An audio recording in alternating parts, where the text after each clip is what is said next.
Cet ouvrage, donc, qui a obtenu le prix Maurice Beaumont de l'Académie des sciences morales et politiques, s'appelle La guerre franco-allemande de 1870, une histoire globale. Et donc il est paru pour le 150e anniversaire de cette guerre.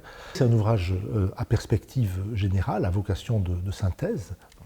Il se trouve que il n'y avait plus eu d'ouvrage sur la guerre de 1870-1871 depuis environ une vingtaine d'années. Et Gilles Vogt et moi, il nous avait semblé que les renouvellements intervenus depuis une vingtaine d'années justifiaient qu'on entreprenne une nouvelle synthèse. Et la perspective qu'on a cherché à mettre en avant, qui est, je pense, la plus nouvelle, c'est cette idée d'une approche par l'histoire globale de ce conflit, c'est-à-dire essayer de le sortir de la confrontation franco-allemande et essayer de l'apprécier par les résonances qu'il a pu avoir dans le monde entier. Et je dirais que l'autre angle d'attaque du sujet par lequel on a cherché à faire du neuf dans le bouquin, c'est l'approche par le bas, par l'intermédiaire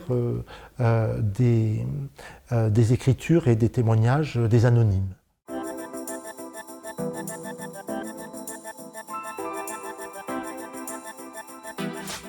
Il porte le nom de Maurice Beaumont, B-A-U-M-O-N-T, qui était un historien, professeur au Conservatoire des Arts et Métiers. Je pense qu'il récompense sans doute l'originalité et la qualité de l'ouvrage.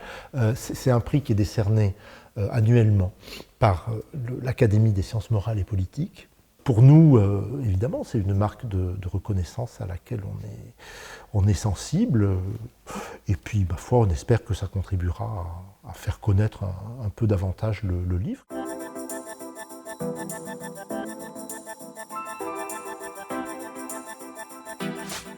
Ce que je suis déjà en train de faire dans le cadre de mes enseignements, c'est travailler à perpétuer donc ce livre de poche d'une part et puis les actes de ce colloque d'autre part dans l'animation d'un séminaire de master. Et puis bon, au-delà, alors encore au-delà, moi mon vœu le plus secret, ça serait travailler à écrire une nouvelle histoire de l'Europe.